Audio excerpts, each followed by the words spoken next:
This particular instance in the 1970s, I was working as a psychiatric social worker in acute psychiatry in the mental hospital. And from the beginning, actually, from the first day, I was expected to be the person that was running the outpatient group that was a psychotherapy group. And I was the person that the consultants referred people to who needed psychotherapy. So I've always kind of been tuned or interested in how other people are doing. And then it wasn't until my mid-20s when I really realized I wanted to have a career that was going to be quite fulfilling and rewarding. Over and above making money, I'd rather do something that I was interested in. I looked at doing a psychology diploma, which I did, and that was good, but it didn't quite get what I was looking for. And so I went to see the local polytechnic, and as it happened, they were introducing a new course, so I went along and did that, and within the first week I knew that that was the place that I wanted to be. And I studied counselling first, and for me that was a really good base, but it just didn't feel like it kind of answered enough of what was going on and how we're impacted by others. So that really led me into psychotherapy training, which it's been wonderful. I will do this for as long as I can. I was studying part-time at the Auckland University psychology, and I was studying psychology because I felt I needed to have some more understanding to help the folk that I was working with, and often it was refugees who I was really fond of, but I felt I didn't have the skills to be with them. So I was studying away at university part-time, and then one day Evan Sherrard, who's one of the early teachers of psychotherapy at the AUT program, he was giving a talk on campus, so I went along.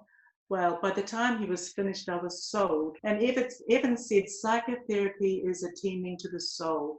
And that just resonated with me. So I signed up the following year and studied 3 years at AUT.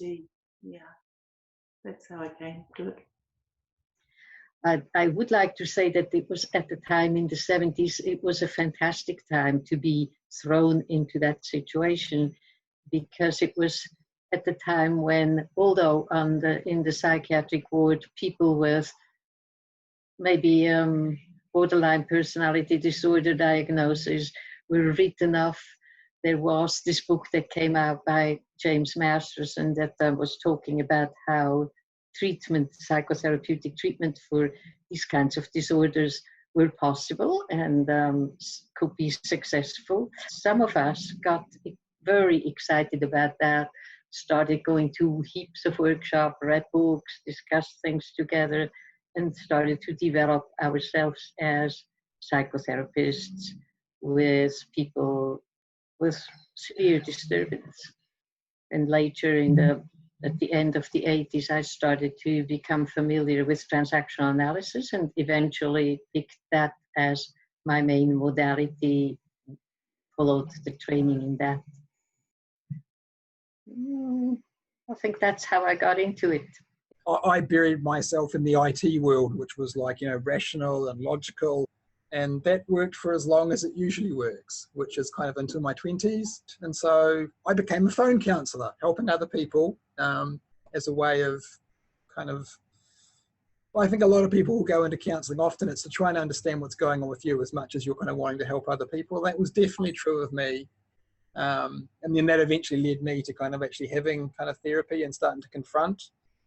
I took particular interest in the mind and how it works and how our own experiences have shaped who we are, but also having met a lot of people through different parts of my life who have ended up in very different places for no other reason than their upbringing, really. And then I had a close friend die, same age as me, from cancer, and that was like a real kind of confrontation, I suppose, with kind of mortality and like, if not now, when?